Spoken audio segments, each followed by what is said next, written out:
নমস্কার বন্ধুরা, প্রমিলাস কিচেনে আপনাদেরকে স্বাগত। আজকের রেসিপি পাবদা মাছের ঝাল। সবার প্রথমে এখানে মাছগুলো আমি খুব ভালো করে ধুয়ে নুন হলুদ মাখিয়ে রেখে দিয়েছি। এরপরে আমি একটা কড়াইয়ে তেল গরম করে মাছগুলো খুব ভালো করে উল্টে পাল্টে ভেজে নেব। মাছগুলো এখানে আমার ভাজা হয়ে গেছে। এবার মাছগুলোকে তুলে নিচ্ছি। এখানে আমার সমস্ত মাছগুলো ভাজা হয়ে গেছে। এবারে আমি রান্নাটা বসিয়ে দেবো। এখানে আমি কড়াইয়ে তেলের মধ্যে কালো জিরে দিয়ে দিয়েছি। এরপরে দিয়ে দেবো টমেটো কুচি আর কাঁচা লঙ্কা। এটাকে খুব ভালো করে কষে নেব।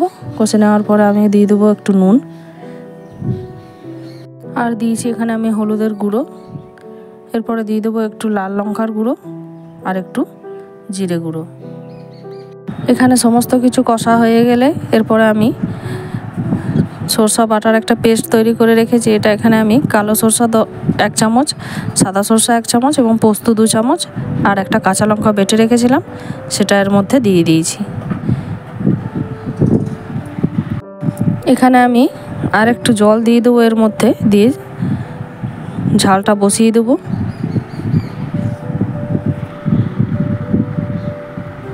ঝোলটা এখানে ফুটে উঠলে আমি এখানে মাছগুলো একে একে দিয়ে দেবো। তারপরে আবারও লো ফ্লেমে এটাকে রান্না করব। এখানে আমি আরও কটা কাঁচা লঙ্কা পরে চিড়ে দিয়েছিলাম।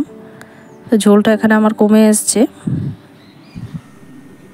ঝোলটা ফুটে উঠেছে। এখানে আমি 2টো কাঁচা লঙ্কা আরও দিয়ে দেবো, দিয়ে লো ফ্লেমে এটাকে রান্না করব। তো আমার এই পাবদা মাছের ঝালের রেসিপি যদি আপনাদের ভালো লাগে অবশ্যই একটা লাইক করবেন, কমেন্ট করবেন এবং সাবস্ক্রাইব করে আমার পাশে থাকবেন। আজকে এ পর্যন্তই।